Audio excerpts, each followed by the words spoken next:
Hey everybody, welcome back to an all-new episode of 10 to Life with me, Annie Elise. Hope you guys are ready to talk true crime today because, wow, today's case, it's a wild one. All right, imagine this. Close your eyes for a minute and imagine that somebody goes missing. The police then find their abandoned car with a packed suitcase inside of it.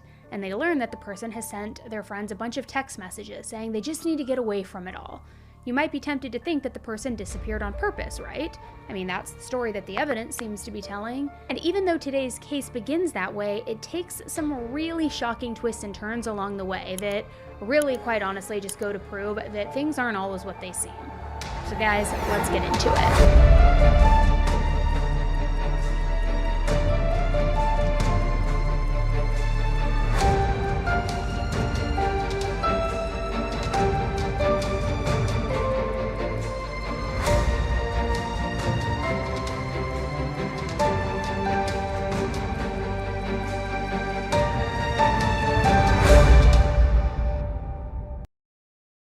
33-year-old Carmen Thomas was living her absolute best life in Australia in 2010, but it took her a long journey to get there. She was born in South Africa in October 1977, and she was a very tiny baby but had this very big personality, and it really only got bigger as she got older. Her mom, Teresa, was a single mother, and Carmen was a lot to deal with, but in a good way. Carmen was loud, outgoing, she loved having all the attention on her, she loved putting on a show, she would dance and sing just constantly. She also enjoyed modeling and posing for pictures. I mean, truly, she was like a little princess, like the epitome of it. Now, when she was 3, Carmen and Teresa moved to New Zealand, and it was around this time that Teresa married a man named Neville, and he eventually adopted Carmen. But unfortunately, when Carmen was just 10 years old, he passed away, and that really hit Carmen hard. She had been very close with Neville, and she had a very hard time dealing with his death. Now, Carmen, who was usually this very happy, bubbly kid, she turned into the exact opposite. She was now withdrawn, sad, and just not her normal self.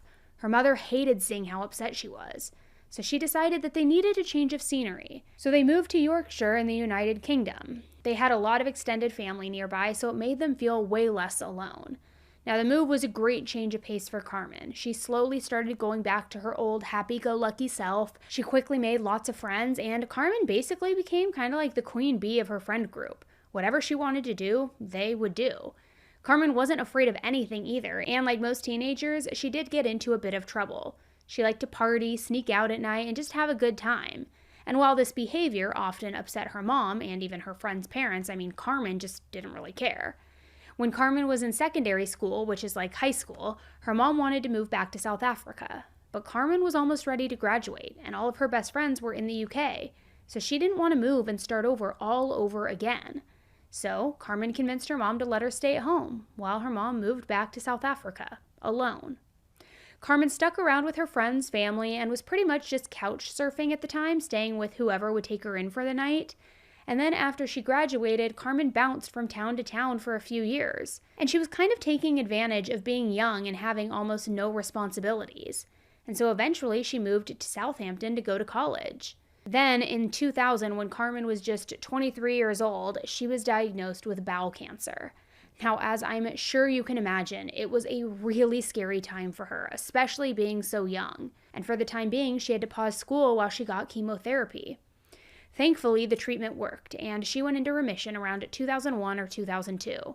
And after she recovered, she went back to college, and she graduated with a degree in marketing. And that's when Carmen moved to London, which had been a dream of hers for years. It was like she was made for the city. She was so upbeat, energetic, that this busy city life really fit her personality. London has a great nightlife, and that was a huge plus for Carmen.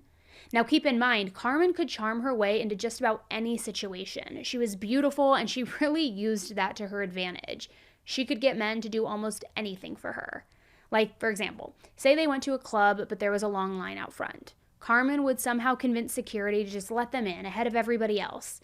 Then, once they were inside, she would find a way to get them free access to the VIP area. Then, once there, getting them all free drinks, things like that.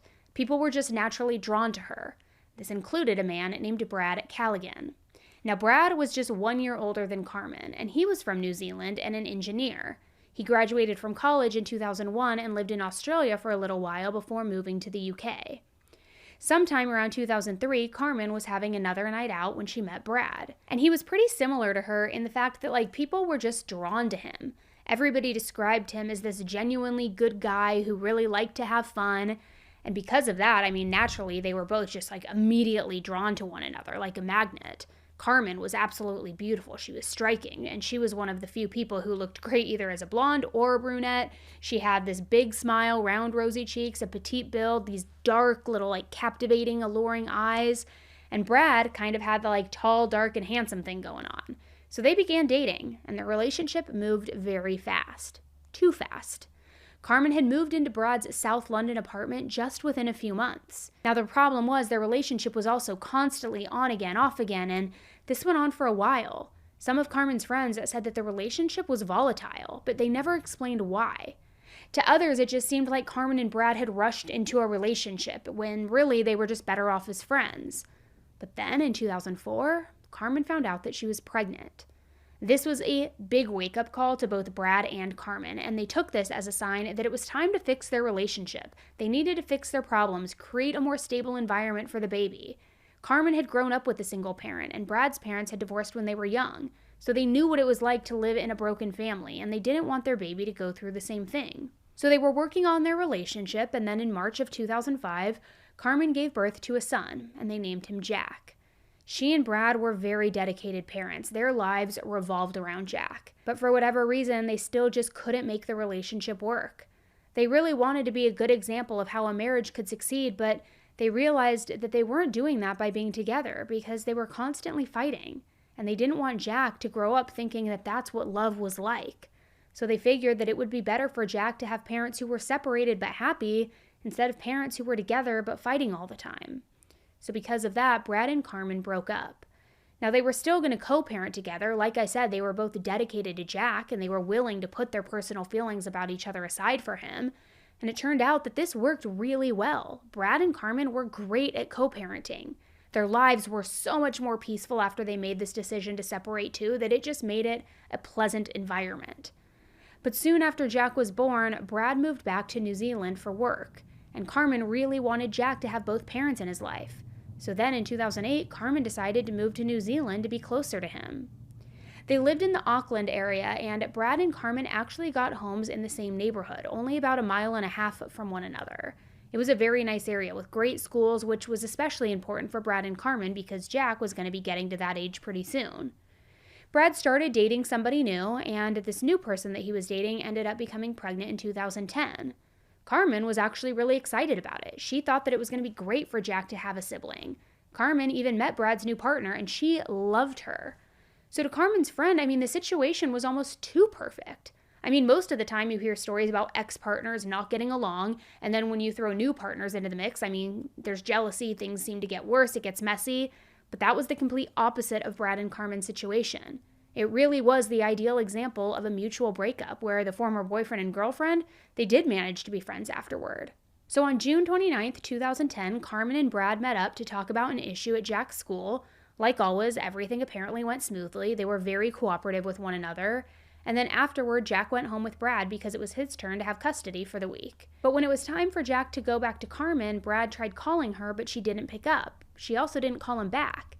And the same thing happened when he was texting her. Brad even went over to her apartment to see if everything was okay, but he found that she wasn't there, and neither was her car. He asked around, and he found out that her friends hadn't seen her either. Her neighbors, they hadn't seen her too. So Brad was now getting a bit worried. So on July 13th, Brad called 111, which in New Zealand is equivalent to 911. Good afternoon, Police Communications. Yes, hi. It's Brad Callaghan speaking. Carmen Thomas, she was due back yesterday to pick up her son, and she never turned up. I've been trying to ring her all week and haven't been able to get hold of her. Okay, what relationship are you to her? We have a son together. Okay, so an ex-partner or? Yeah, ex-partner, yeah. Now, thankfully, the police took Carmen's disappearance very seriously right away. They started looking for her immediately.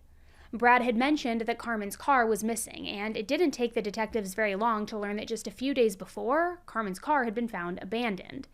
It was in Hamilton, which is a city that's about 1.5 hours away from Auckland.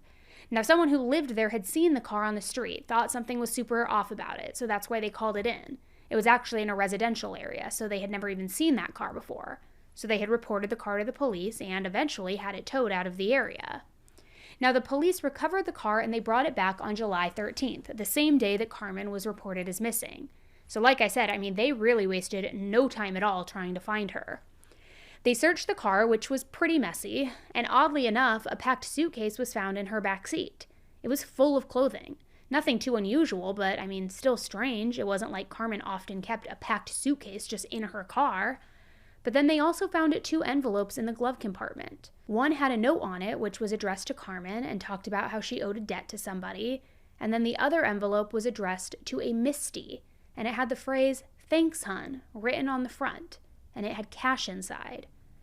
So investigators asked Brad about these items. Who was Misty, and why did Carmen owe money to somebody? So Brad let them know that Carmen used to work in a club over in East Auckland as an escort, but he was under the impression that Carmen had quit doing that after Brad had said that it was a bad example for their son. But Brad did say that Misty was one of the names that Carmen used to go by, and Carmen's manager at the club also confirmed the fact that Carmen also went by the name Misty. So then, right then and there, the detectives thought that they had a pretty good idea of what had happened. Working as an escort, it can be incredibly dangerous, and they figured that Carmen must have had a bad experience with a client. Unfortunately, this also wasn't uncommon, and the notes left in Carmen's car really seemed to support that theory. Of course, they couldn't prove that that's what had happened, though, until they found Carmen's body. So they started searching the area where her car was found, and they asked if anybody had seen her, but nobody came forward. And nobody had noticed that anything was out of the ordinary. So the police then turned their attention and their investigation to Carmen's apartment. They figured that it would probably provide some more information about where Carmen had gone, who she had been with. Now, at first, everything in her place seemed somewhat normal, except for the fact that her outdoor trash can was missing. And the closer that the investigators looked, the more that they found and the less normal things seemed to be. First, all of Carmen's personal items that she would carry with her day to day were gone. Her keys, wallet, cell phone, purse, all gone. But that wasn't the most concerning thing the investigators discovered. There were also little drops of blood found throughout Carmen's apartment. There was nothing in the bedroom or the main living room area, but in the bathroom there were small spots of blood. They were found in the sink and also in the shower. And the pattern of the blood spatter in the shower was very weird. It was like someone had held something bloody underneath the water stream. So when the water hit it, the blood then splashed upward and kind of fanned out all along the wall. They even found more blood in Carmen's kitchen. This time it was at the very bottom of her washing machine, which was in the kitchen. The blood droplets were very small and very fine, and the expert said that it actually looked like something had been hit with great force in order to get them to spray out the way that they had. Similar droplets were also found on a door near the kitchen. Then, the investigators sprayed luminol in the apartment, wanting to show them any areas where somebody might have tried to clean up the blood.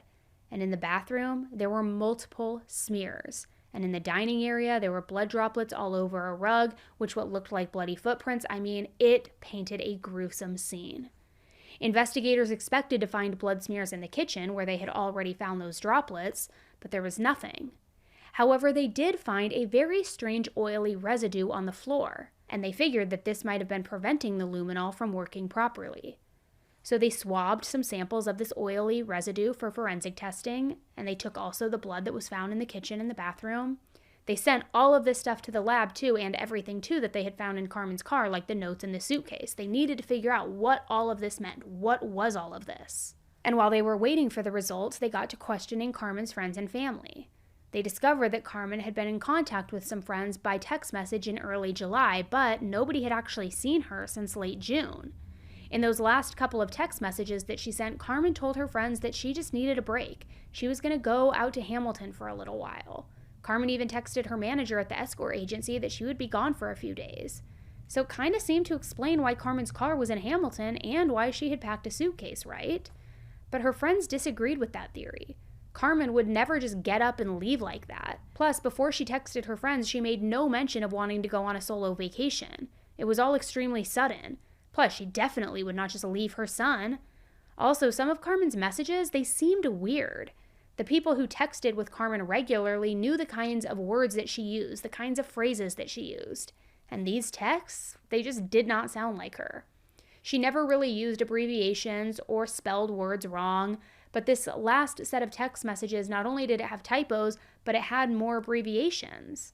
Plus, if Carmen was so upset about something that she had to leave town for a few days, she probably would have told her friends what was going on, her close friends at least. But they said that Carmen had never mentioned anything bad happening in her life at all. Now, as if all of that wasn't suspicious enough, within just a few days of her disappearance, the results from the forensic testing came back.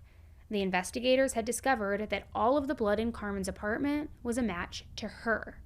However, they hadn't been able to figure out what that oily residue on Carmen's kitchen floor was.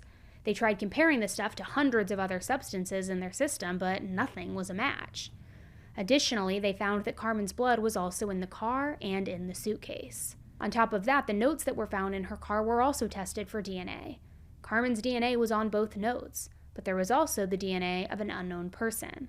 But that unknown person hadn't left very much behind. I mean, there wasn't enough material for the labs to even test it and figure out who it came from. It seemed like somebody had been very, very careful not to leave any evidence when they were writing these notes. Maybe they even wore gloves. Still, it was enough for the police to treat Carmen's disappearance as a homicide. Without that other person's DNA, it might have been possible for her to have gone missing on purpose or even in an accident. Even with all the blood in the kitchen and the shower, it could have been from Carmen maybe cutting herself, chopping vegetables, or getting a nosebleed. But even though the police didn't know whose DNA was on that envelope, they now knew that somebody else was involved. So they searched for CCTV footage around the area in both Auckland and Hamilton, and even the surrounding areas. They wanted to try and figure out where Carmen was last seen, and they focused a lot of their efforts on the bars in Hamilton. But they didn't find her in the bars. They found her on CCTV footage at a pharmacy, close to her home, and she was acting completely normal. She just bought something and then left. Then the next day on June 28th, she showed up on a different security camera at a grocery store. In that footage, Carmen was wearing a blue scarf and again, acting totally normal. Nothing seemed off. She bought some stuff, and that purchase ended up being the last activity that appeared on her bank before she just disappeared. So by now, it was pretty close to July 16th, which was the day that they put out the missing persons alert. Even though the police were trying to be open with the public, they didn't want to say too much, especially if it might interfere with the investigation. So they didn't say that they were treating Carmen's disappearance as a possible murder yet. But they did tell the public to be on the lookout for all of the items that were missing from Carmen's house: her keys, her wallet, her purse, and even that missing trash can. Carmen's mom, Teresa, meanwhile, flew from South Africa to New Zealand to appear in a press conference. She was pleading for Carmen to come back home. She said that she hoped that Carmen would come home safe, but at this point, even Teresa didn't know that investigators were treating Carmen's disappearance as a homicide. Of course, a lot of people immediately thought that Carmen's ex-boyfriend, Brad, was definitely worth looking at or talking to. This was even after the police assured the public that Brad had been cooperating with them the entire time. However, their opinions about Brad began to change when Carmen's landlady came forward with some very important and strange information. She said that on the morning of June 29th, she was sitting in her own apartment when she heard a loud argument coming from Carmen's unit. The shouting went on for a few minutes before she heard a female voice scream. And then that scream was followed by a whimpering noise. And then she heard a male voice saying, "Shh, shh," as if somebody was telling them to be quiet. The landlady just stood still, hoping to hear more voices, but she didn't hear anything else, and that made her feel super worried. She went to go knock on Carmen's door to make sure that she was okay, but nobody answered, so she decided to look in the front window. Everything looked fairly normal. There was a garbage can and a laundry hamper that had been knocked over, but it didn't seem that weird, and since nothing else seemed out of the ordinary, she just went back to her apartment. A little while later, she saw Brad, though, standing in the driveway. And it was really strange because he was only wearing his boxers and a t-shirt. He was holding his jeans and his shoes, and he looked like he had just gotten out of the shower. Now, of course, it was strange for him to be standing outside in his underwear, but what's even weirder is that Brad's shirt had blood all over it. So the landlady went outside and asked Brad what happened, and Brad said that Carmen had texted him that morning and said that she wasn't feeling well. Even though she hadn't had cancer for a long time, she still went through these periods where she felt extremely sick, and he thought that maybe this was one of those times. So Brad said he went over to help Carmen, and she threw up all over him. Again, because of her past experience with cancer, her throw-up often had blood in it, and he says that's how his shirt ended up stained with blood on it. But Brad said that Carmen was fine now. She was inside, she was taking a nap, she was resting.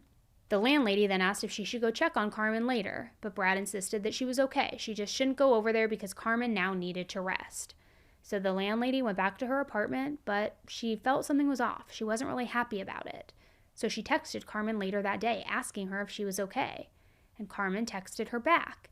She said, "Yeah, I've been really sick this week. I went to the hospital for a bit. Heading down south for a week off. We'll be back Sun," short for Sunday. The landlady, though, never saw or heard Carmen leave. She didn't think much about it, though, but as time went on and as Carmen was declared as missing, she started to really question this entire interaction and whether it was as innocent as Brad had made it out to be. Needless to say, this whole story made Brad suspect number one, even though he was still complying with everything that the police had asked him to do.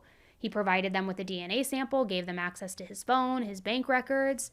And while police didn't physically have Carmen's phone, they did manage to contact her phone company and they got access to her information that way. They found that beginning in late July, Carmen and Brad's phone were always near each other, like someone was maybe keeping them in the same room together. Because before that, at the beginning of July, they had been texting back and forth a whole bunch, but a bunch of those messages were from when Carmen and Brad were in the exact same place, like they were just sitting in the room together, texting instead of talking. The activity on Carmen's phone also was weird. She sent a lot of texts and calls, but recently she had been in contact with people way less. She went from sending tons of text messages a day to just a few a week. And on top of that, the way that she was writing, it changed. I mentioned this before, but she was now using abbreviations, spelling words wrong and differently, things that she had never done in the past, never had done that before. For example, Carmen used the word hun a lot, specifically spelled H-O-N. But then suddenly after she disappeared, she started spelling it H-U-N. And she started shortening words that she didn't usually shorten. In one text, she wrote HOSP, H-O-S-P. That was short for hospital, which was not a normal texting pattern for her. However, it was something that Brad wrote a lot. They also found that Brad had been driving all around Auckland late at night regularly, ever since Carmen's disappearance. He was driving to places he never had been before, which was just super, super strange. The problem was, all of the evidence that the police had was just circumstantial. That was it. Now, at this point, they knew that it was unlikely that Carmen was going to be found alive. So if they wanted to make an arrest, they either needed to find a smoking gun or they needed to find Carmen's actual body. So they sent search crews and cadaver dogs all around the area, but they hadn't found anything yet. They went through all of that CCTV footage again, and when they did, they found that on June 28th, Brad was at a local grocery store. Now, first, it was weird that Brad was there in the middle of the day because normally he would be at work. And second, his behavior on the tape, it was a little strange. He was with a friend, but they barely said anything to each other. Brad just stood still with this totally blank stare across his face with his arms tightly crossed in front of him. His head was down the entire time, and something just seemed off. And his purchases? He bought trash bags and cleaning supplies. So by mid-August, the police felt good enough about the evidence that they did have that they were going to make a formal announcement to the public. They thought that Carmen had been murdered. They closed off a bunch of streets all throughout Auckland so that they could search all along the sides of the roads. They stopped hundreds of drivers asking them if they had ever seen Carmen, but nothing led to anything concrete. And Brad was still acting like he was innocent. He even went on TV and talked about how much his son missed his mom. But at least one of the tipsters was not buying it. See, Brad was an engineer and he worked in construction. And when he had to work, Brad normally arrived at construction sites between 8 and 10 a.m. And he never showed up super early like the actual construction crew had to. But one of his coworkers, a member of one of those crews, came forward to the police and said that one day he and everybody else got to work around 4 or 5 a.m. and Brad suddenly came out of nowhere. He wasn't in his normal work clothing, he wasn't wearing any safety equipment, and it was just strange for him to be there that early. And coincidentally, this was the same day that they were supposed to be pouring concrete for the foundation for the building that they were working on. There were supposed to be a bunch of steel rods in the concrete, but one of those rods was way too long, almost like they hadn't put it in deep enough in the concrete because there was something in the way. So when they brought this up to Brad, the structural engineer, he just said ignore it and move on. Except this wasn't something that they could ignore, because it could majorly affect the building's structural integrity. And it was Brad's whole job to make sure things like that didn't happen. Again, he was the structural engineer. So it was super weird for him to just ignore a problem like that. On top of that, they found a trash can that had a very bad smell coming from it. It was near an area where the construction workers had lunch, and it was so bad that they had to move. So at one point, they opened the bin to see what was inside, and they just saw a bunch of bags. They left it, and then eventually the smell disappeared, but the trash can apparently turned up again at the beginning of September. A neighbor who lived 2 doors down from Brad said that they found a trash can in their yard if it wasn't theirs. The police went to go pick it up, and they tried to figure out whose it was. All the trash can numbers in Auckland had a number on the side, and the number was linked to whoever owned the can. But the numbers on the side of this trash can, they had been completely scratched off. But this didn't prevent investigators from determining who owned it, because whenever something is printed on plastic, it leaves a permanent mark, whether you see it or not. So basically, if you use heat, this type of plastic can return to its original shape, even if it looks like it has been ruined, mutilated, damaged, destroyed. So the investigators took a light that was used for photography, they put it close to that scratched area of the trash can, and the light got hot, and that plastic heated right up, and those original numbers, they all came back to the surface. So investigators looked up the code, and they learned that the trash can belonged to Carmen Thomas. So now there was a pretty clear line connecting Carmen to those reports about that smelly trash can at the worksite. Also to Brad's strange behavior. I mean, it wasn't proof. Brad still could have been acting weird for some other reason. And the can that the workers thought was smelly wasn't necessarily the same one that turned up in the neighbor's yard. But it wasn't looking good. So to find out for sure what was going on here, on September 20th, a team went to search the worksite. They focused on that area where the worker had said that long steel pole couldn't go all the way into the concrete. They had to dig through the fairly fresh concrete to see what was down there in order to figure it out. And I'm sure you're all thinking this too, but the investigators were convinced that they were going to find Carmen's body in that hole. But after they broke up the concrete, they stuck a camera down the hole, and they found absolutely nothing. Everybody had been hoping that this would be a huge break in the case, but instead, they weren't any closer to a solution than when before they had even gotten this tip. Except that's about the time that one of Brad's friends, whose name has not been released to the public, came forward with another clue. He said that on July 2nd, Brad had asked him if he wanted to go boating the next morning. The friend said yes. I mean, he was already planning on going out on his boat anyway, but something about this request apparently just seemed a little odd. Because Brad was acting extremely grim, very serious, not like he wanted to go have a fun day on the water with his friend. Brad also insisted that they leave super early in the morning, like at 5 a.m. But the friend was like, no, that is way too early. So they agreed to just meet at the marina around 9 a.m. When they met the next morning, Brad apparently looked terrible. He looked like he hadn't slept or showered in days. And when the friend asked Brad if Brad was okay, he said, "No, I'm in big trouble. I wouldn't be asking you if I didn't have to, but I really need your help." Then, to his friend's just utter horror, Brad confessed he killed Carmen. Now, initially, this friend kind of just laughed it off, like Brad was making some sort of sick joke, but then he realized that Brad was being completely serious. Brad said that he had been driving around all week trying to find somewhere to hide the body. That's why all that data on his cell phone showed that he had been going to random places late at night, unusual spots. He hadn't been able to find the right place, though. So that's why now he was asking his friend to help him dump her body in the ocean. So Brad then opened up the trunk to his car and he showed his friend multiple plastic bins that were filled with concrete. Brad said that he had cut Carmen's body up and that he put the pieces of her body in those bins and then filled them with cement. He wanted to go out to the middle of the ocean and just dump the bins there. So this was about the moment that the friend really started freaking out, especially because the marina was really busy and anybody could see what they were doing. So he asked Brad to go for a drive so that they could have a private talk, and Brad agreed to this. During the drive, the friend started telling Brad all of the ways that his plan could go wrong. The concrete bins might not sink, they might float to the surface, a diver might find them, somebody else could see them dumping them, and so on. But Brad was determined to make it work. So they drove back to the marina, they put the buckets on the boat, and they headed out to the water. But the friend couldn't do it. He said he didn't want to be any part of this. So they turned the boat back around and they went back to the dock. Now at that point, the marina was way too busy to put the bins back into Brad's trunk. So they awkwardly just stood around and kind of smoked a cigarette together, not saying much. When the traffic in the area died down, they loaded the bins back into Brad's car. Then Brad gave his friend a burner phone and said that he should only communicate with him using that going forward. Then Brad got in his car and he took off. And then later that night, Brad called this friend on the burner phone because he was still trying to convince this guy to help him dump Carmen's body. But the answer was still no. The friend went on vacation a few days later, and when he got back, he hung out with Brad again. For what reason, I will never know. But this time, Brad didn't say anything about Carmen, even though pretty much everybody at this point in New Zealand knew that she was missing.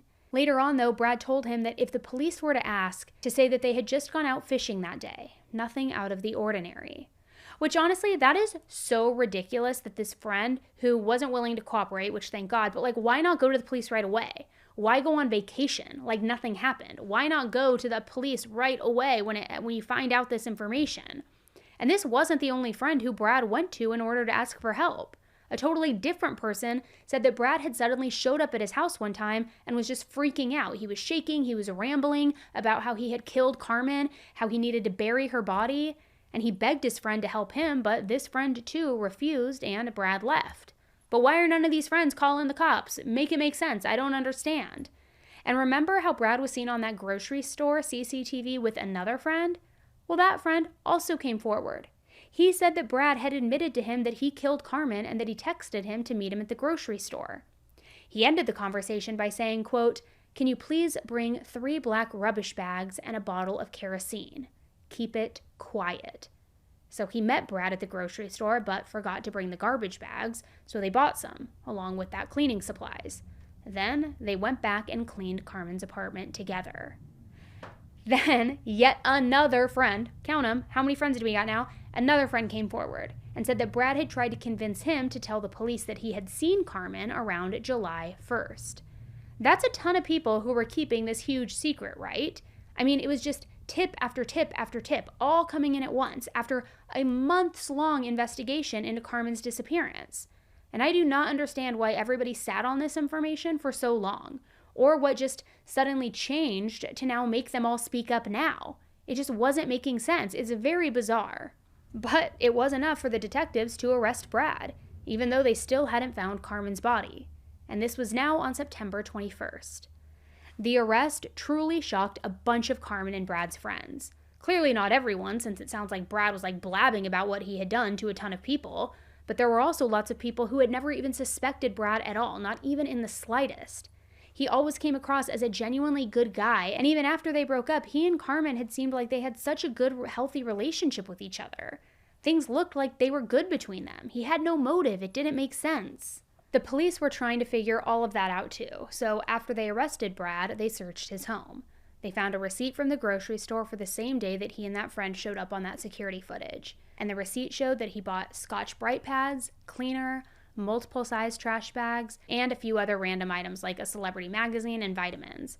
So it makes me wonder if Brad bought all of those extra things to maybe make him look a little less suspicious. They also found out that on June 30th, Brad bought a meat cleaver and a large plastic bin, the kind that you might store sweaters in or holiday decorations in. And the police also learned that Brad didn't just have one phone, he had 2. And that was very helpful in determining a timeline of Carmen's murder and when her body and her car ended up being dumped. Now, as a reminder, Carmen was killed in Auckland, but her car was found in Hamilton. So the detectives figured that Brad must have left her car in Hamilton after the murder to try to throw people off the trail, but his main phone didn't show him driving there. His second phone, though, the one that the police had just learned about, it did show him. It showed that he was in Hamilton on July 5th, right around the time that they found Carmen's abandoned car. After he parked it, Brad called a friend from that same burner phone to come and pick him up. But the biggest clues were the ones that were found in Brad's car. First, the original carpet from the trunk was missing. Somewhere along the way, he had gotten a regular house carpet and he cut it up to fit the shape of his trunk. And when they removed the carpet, they found that Brad had repainted a bunch of different areas in his trunk with black paint, like he was definitely trying to cover something up. His car also smelled really bad, like a mixture of decay and artificial air freshener. When investigators ripped out the back seat, they found that the interior cushion was completely stained with blood. They also found 2 marks on Brad's back windshield. They looked like they matched the wheels from Carmen's trash can. And sure enough, they put the trash can in Brad's car with the wheels facing back, and everything lined up perfectly. The wheels were exactly in line with where those marks were on the back window of his car. Luminol also showed that blood had been all over the inside of Carmen's trash can. So the police swabbed the trash can and tested Brad's bloody car seat to find that both tested positive for Carmen's DNA. So now it was pretty clear what had happened. Brad had killed Carmen. He put her body in that trash can and then put the trash can in his car. The lid of the trash can probably opened up while he was driving, and the blood because of that spilled all over the trunk and the back seat. Then Brad dumped Carmen's body somewhere. He cleaned his car and he used air freshener to try and mask the awful smell. The police even found a can of air freshener in the floorboard of his front seat. And I can't help but think about how Brad and Carmen's son, Jack, had been sitting in this car while they were searching for his mom. The entire time, he was on a cushion that was filled with his mom's blood. Brad said he cared about Jack, but that is just foul and disgusting. And remember when I said that Carmen had been texting friends in early July, but something seemed off about them? Well, investigators looked at Brad's text messages and they found that he texted in a very similar way, similar to all the messages that were sent from Carmen's phone. He spelled things the same way, shortened the same words in a lot of the same way. I mean, it was almost like a carbon copy. Plus, remember that note that was found in Carmen's car that said, "Misty, thanks, hun"? Well, it turns out that the writing on that envelope matched Brad's handwriting. And remember, there was one other clue on it. Remember that Carmen usually spelled the word hun as H-O-N? In early July, her text messages were spelling it like H-U-N. And that's also the way that that word was written on the envelope, and the way that Brad spelled that word. So it was one more piece of evidence that Brad wrote that letter to Misty. On his personal computer, it was also a treasure trove. Brad had searched thousands, literally thousands of searches relating to blood, murder, disposing of a dead body, how to commit the perfect crime, how to clean blood. The list just goes on and on and on. And those searches weren't just from around the time that Carmen went missing. They went back to over a year before. Like Brad had been planning Carmen's murder for that long. But still, nobody knew why. Everything about their life seemed fine. It seemed pretty okay from the outside, even according to their close family and friends. So was Brad just a completely different person in private? Or had they been in some kind of fight that took a violent turn? If the police were hoping that Brad would help make sense of it all, they were out of luck. After his arrest, he refused to say anything useful. He still denied having any involvement in Carmen's disappearance as well. But then on September 27th, Brad's lawyer told the police where Carmen's body could be found, even though Brad was still maintaining his innocence. Which is a little bit confusing because how can you claim to be innocent, but you know where Carmen's body was buried? But that's what Brad did. He didn't try to explain how he knew where Carmen's body was or try to blame somebody else in all of this, but he directed them. The statement his lawyer gave the police basically said, "You can find Carmen's body here." And that was it. Now, I don't know how he expected to maintain his innocence after that. It's a bit of a strange tactic, if you ask me, but all right, to each their own.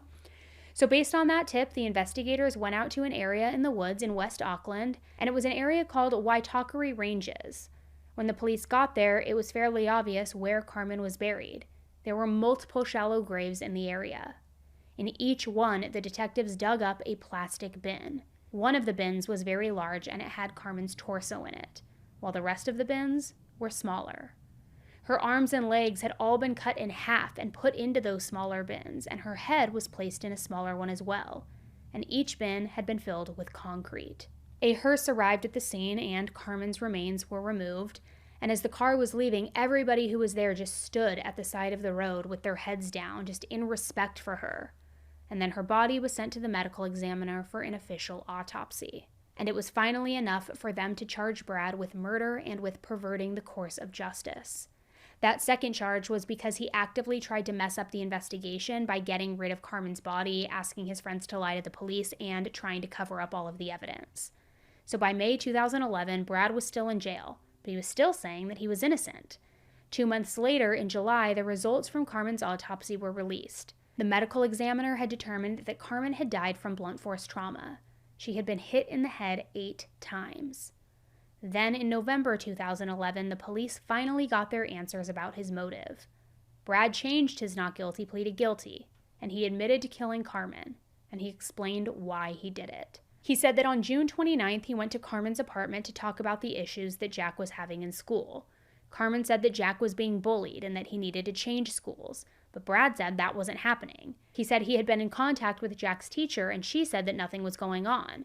But Carmen didn't change her stance. She insisted that Jack needed to change schools. Brad thought that she was overreacting to nothing, and he didn't like the idea of making such a big change when he didn't believe that there was even a problem. So neither one of them apparently was willing to budge or listen to the other, and the argument got heated. And then apparently during the argument, at one point, Carmen told Brad, "It doesn't matter what you think, because you're not Jack's father anyway." When Jack heard this, he snapped. He grabbed the closest thing to him, which was Jack's Little League baseball bat, and it was lying on the floor, and he just started hitting Carmen in the head, over and over again. And then when he realized she was dead, he freaked out and he tried to cover up his crime. But there are still huge holes in Brad's story. Is that what really happened? We know that he was Googling some pretty gruesome things way before Carmen's death. So did he suddenly snap like he said? Or was this something that he was planning for a long time? Did he make this story up to prevent himself from being charged with premeditated murder?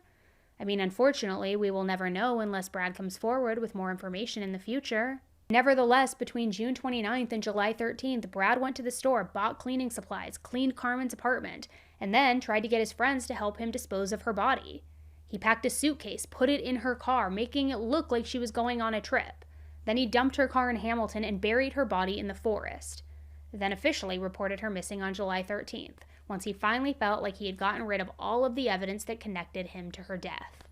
All the while, he was still sending text messages from Carmen's phone to her friends, her family, acting like she was still alive. After June 29th, Brad would also text Carmen a bunch of times, saying things like, "Where are you? Can you please call? Jack wants to talk to you. I also want confirmation of Sunday. Hope you're better," things like that. Which obviously at this point, we know that Brad knew 100% where Carmen was, but he was just trying to hide his tracks. I'm sure he thought he actually would get away with it for a while too, but luckily, he didn't. Brad's sentencing hearing was a few months after he gave his confession, in March of 2012, and he received 6 years in prison for perverting the course of justice. But for Carmen's murder, he was sentenced to life in prison with the possibility of parole after 13 years. Now, a lot of people were shocked by this. He murdered someone and he'd be up for parole in 13 years? But the judge said that Brad had shown genuine remorse and that he was a smart man who had a bright future ahead of him. Which, not for nothing, who cares if he's smart? Who cares if he has a bright future? He took the future away of another person. Also, there's not arguing that he's smart or bright. He tried to cover up a murder in a very calculating way. Of course he's smart. Well, not smart enough, thank God, but what are you talking about? Now, Carmen's family has remained relatively quiet while they've been mourning her loss. Her son Jack is now living with Carmen's family in a very rural town using a different name. They want him to try to live as normal of a life as possible after now losing both of his parents. Now, get this, the friends who helped Brad, or didn't help him but kind of didn't say anything, they didn't receive any sort of punishment whatsoever. Because before Brad pleaded guilty, they each made a deal and agreed to testify against him. But I still can't shake the idea that there was more to Brad than meets the eye. I mean, he was searching things about murder, about blood, months before Carmen even died. Then he went to such incredible lengths to try to cover his steps, like creating those fake notes to make police think that Carmen was killed because she was still working as an escort, that she fled, the suitcase. So what do you guys think? Did Brad just snap and have a bad moment? Or do you think that there's more that we don't know about? I'm interested to know what you guys think, so definitely let me know in the comment section. Thank you guys so much for hearing Carmen's story today. I hope that Brad is locked up and does not get parole because I believe he is a monster, but let me know what you think. All right, guys, thanks again, and until the next one, stay safe.